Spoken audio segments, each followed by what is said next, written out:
you may not think you want to be a business lawyer, but think about whether you might want to be an environmental lawyer. Are you going to have to do complex agreements? You are. Actually, a lot of those things, when you sign up, remediate a site, you're going to have to do a thing. I'm going to do family law. I'm interested in family law. I don't do contracts. Well, you will do contracts because divorce agreements, separation agreements, child custody agreements, all involve contracts. I'm doing criminal law. Well, what do you think plea agreements are? What do you think sentencing agreements are? So the reality is this is one area of the law where you really just can't escape it if you're going to be a lawyer, I think.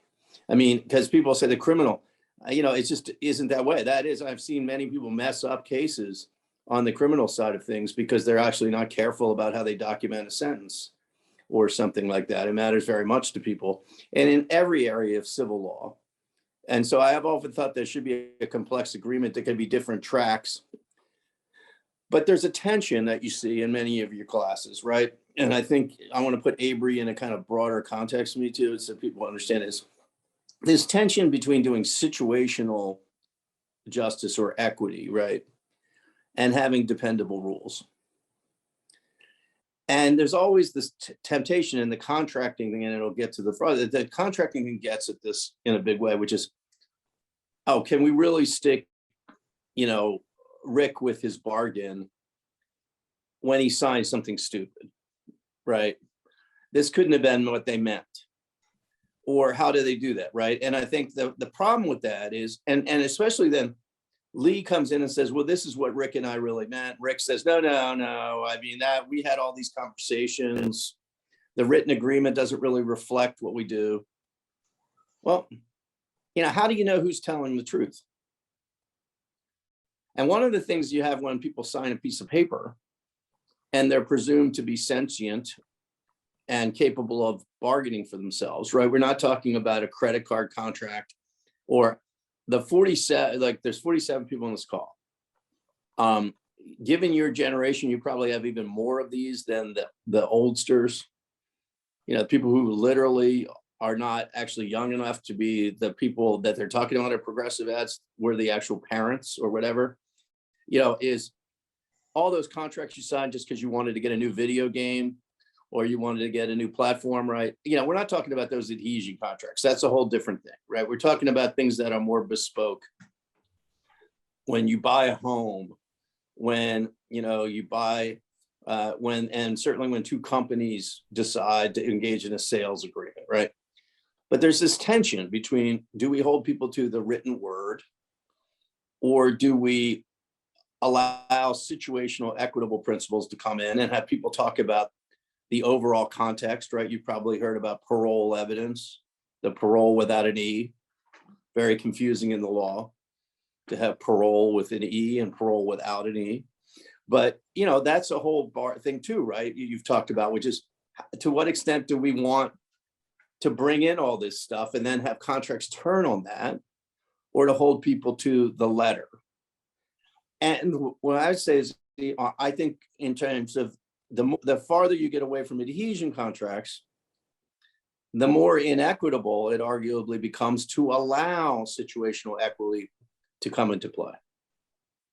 Why? Because you've got to think about the overall benefit to cost ratio of contracts. And you have to also think about how likely it is that judges are always going to get it right about what people are saying about what they said they meant, as opposed to reading what they both signed and objectively interpreting it, right? And so if you have too much situational equity, no one can really rely on the written agreement. That means that there's going to be barriers to people arguably doing transactions, which could be good for them both. You're going to have excessive litigation costs. And I would actually say the error rate will go up because judges, I know some judges, and I mean, some of them are friends of mine, and they can see into people's souls like W could see into Putin's. And they're very good about reading everybody. I don't feel that way. I was taught in my religious tradition, there's only one thing that knows everything, and it ain't a human being, and certainly ain't me. But I do think that I'm better at, if both Lee and Rick signed an agreement and they both had lawyers and bargaining power and no one was making him do it, I do think it gives me a tether to reality to rely on those written words and to be very cautious about bringing in considerations that are more arguable, like oral testimony about what was said or other things. So let's put it in the context of Avery, I mean, to sort of where we come at, right, students. So there's always been this odd relationship, students, between tort law, so-called fraud, right? The idea that someone made a statement that was false and with some level or no level of scienter, but that arguably led somebody to enter into a contract, right? And in many states, that's a tort. There's some states that treat it as an aspect or an adjunct to contract law, but in most states, I think it's seen as a tort. That stands along a contract like you see in Avery, where there are representations and warranties, right? Where people actually put down in writing in the contract certain statements about, you know, the world. And the way I look at it, don't be afraid to ask your professor about things like what is a representation and warranty? What is a covenant? What is a condition? I've had people write exams. Rick and I taught together, Lee and I taught together with, all right, you know, like they'll write about breach of condition. Well, if breach of condition means you should see an OBGYN very quickly, get to the hospital. There's no such thing as a breach of a condition. And I'll give you soon. A representation and warranty is basically a statement. Imagine if you're a seller in this Avery thing. It's a statement about what you're selling, right? That the financial statements are accurate, and other things like that. And so it's a representation you make about what the what you're selling. The covenants tend to be things like promises by the seller. We're going to look at the seller side to keep the what as described in the reps and warranties as same as possible to what it was at signing between then and closing, right? So you won't do anything out of the ordinary course of business, right? Trying to run the company basically in the same way so that it will be in the condition at closing that's the same as it was at the time you signed up the contract in the first place. And so you have various covenants of that kind that tend to preserve the, you know, how it's described. Then what are the conditions? That's when you get to closing, like the measuring rod in many ways, Mitu, is how different can the company be at the time of closing between how it was defined by the reps and warranties at signing. And what is the tolerance of variation where the seller might get to, the buyer might get to walk because there's been a change. And so these things work together. Now, what you see in Avery is this idea that I'm a seller. Imagine in a deal where, you know, you've got environmental considerations, you've got employee considerations, you've got others. You've probably heard about due diligence. There are many people in an M&A transaction, and Rick and Lee will talk about, there are many people speaking.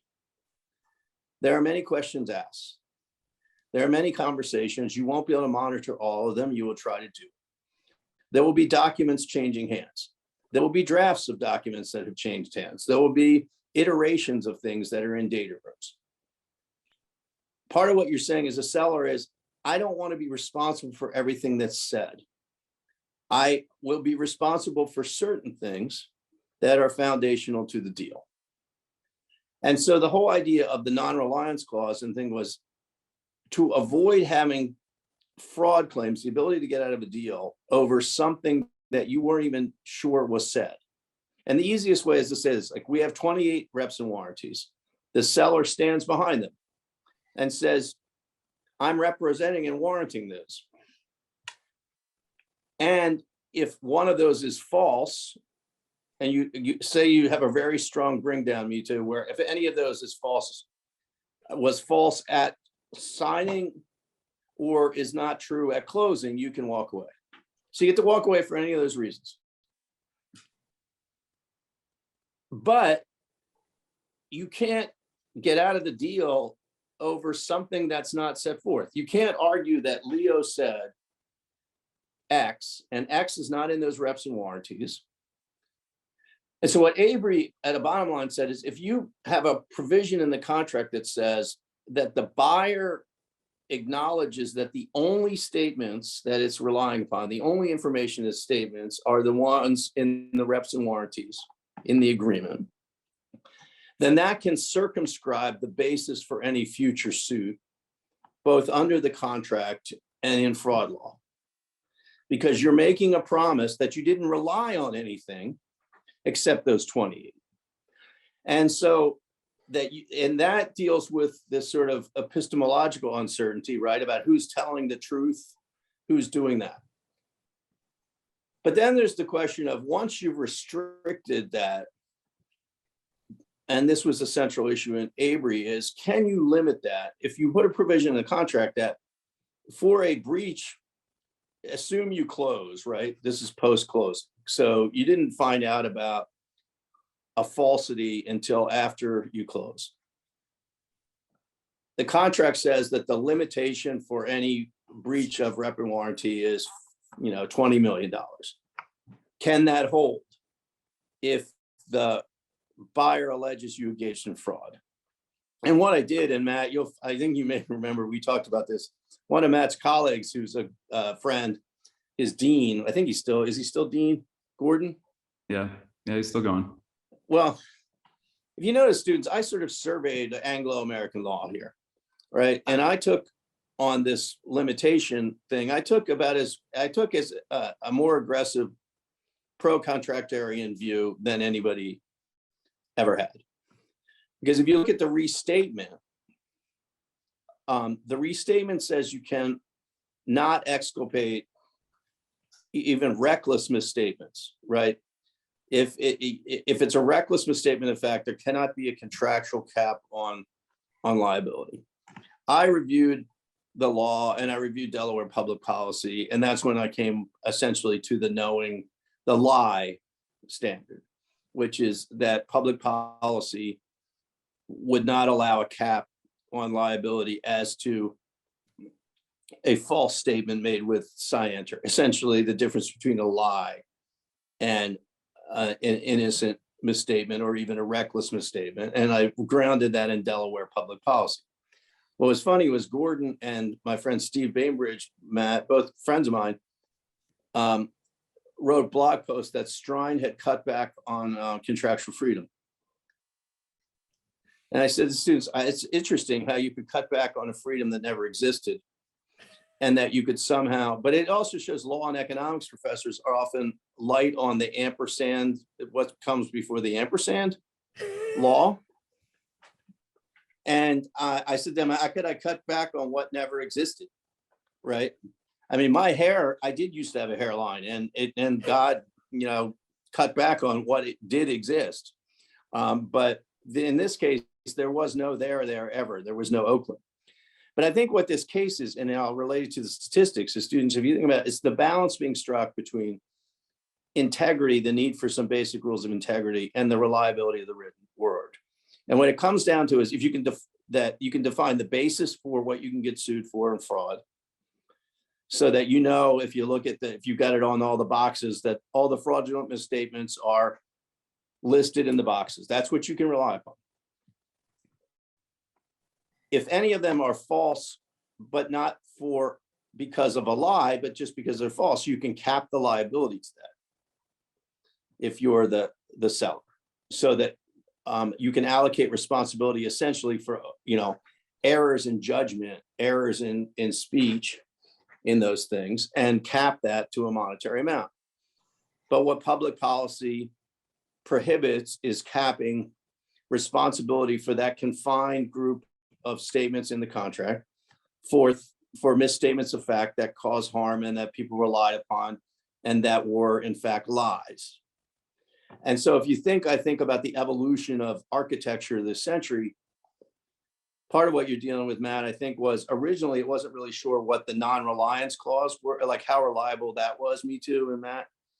So students from the first instance, it wasn't really sure that you could even confine the statements on which people could sue.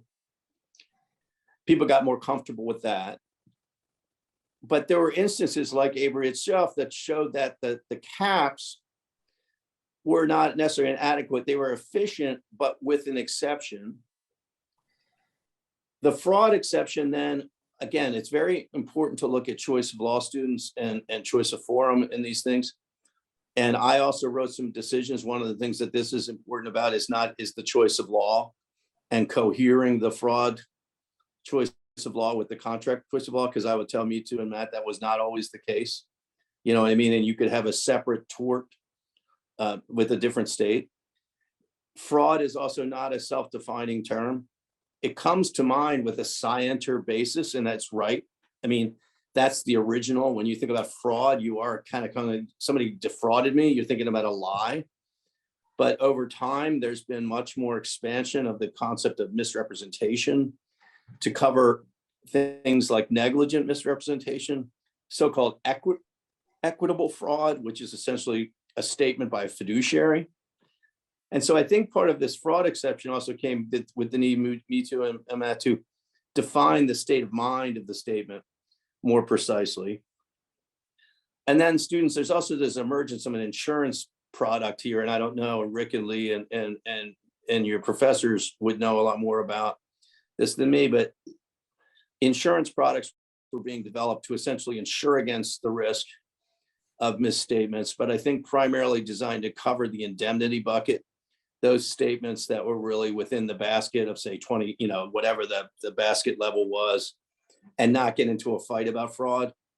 And so I think what's developed is to have a strong non-reliance clause that you can insist on if you're a seller, an indemnity basket for non-scienter based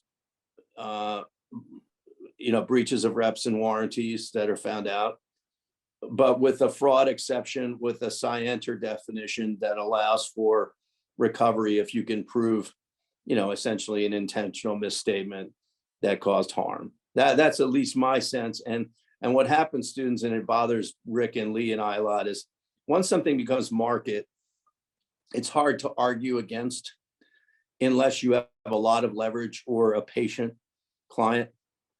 A lot of times clients aren't willing to exercise their leverage because CEOs get in what we call deal heat. I mean, they really want to close. And one of the roles of the lawyer here is to use the contract to protect them against risk. But that requires them to exercise patience and to exert leverage. And if they're told, if you have to honestly tell them, like if Lee tells the CEO says, I keep asking, well, Lee, is what they're asking for market? I mean, is this pretty standard? And Lee has to say, yes, but it's not in our interest and you have leverage and you can get better in the market. Well, I might say, well, if it's market, if they're just asking where it's market, I want to get this deal done, right? And so it's often as much a thing on your own side of the table. And so we're not urging you, we urge you to represent your client situationally, to use your leverage. If anybody ever says to you, I've never given a deal, I've never done that in my career, say, who cares what you've done? You've never represented a client with so little leverage. And if your client doesn't want to do the deal, that's fine, but I don't really want to hear about your history, or who turned you down to the prom in high school, or whatever your inadequacies you're bringing to the table. We're negotiating this deal. But as a matter of reality, so-called market, Matt and Mitu, it does provide there's a kind of presumption in its favor. And given business people's impatience, it often plays more of a role than it should. And here's another dirty little secret, students. And a lot of times the price is struck, and then you work backwards through this stuff, which makes that even more difficult. So that's some context. I'm happy, student, but I wanted to give it, just keep in mind that basic tension between the reliability of the written word and situational equity. And just realize that when human beings do situational equity based on after the fact oral testimony about oral statements, there's actually the risk that they're buying the wrong story and that they're actually relieving a party that knew what it was doing in writing of the bargain it made, because the court is subject to error too. It's not easy to tell necessarily who's telling the truth. Bargaining is bargaining, and so there will often be ambiguous parole evidence, because that's what haggling is about. And I think Lee and Rick will also tell you that when you bargain against market, what people also do is try to, to be honest, create ambiguity when they have a weak position, which is introduce something in the contract, Matt, and me too, that may not be clear your way, but opens the door to a litigable issue to give you some leverage to get a better settlement or open the door to parole evidence. And so there's that sort of tactical thing as well that comes in. And that's just the real world, and it's part of the art of the lawyer.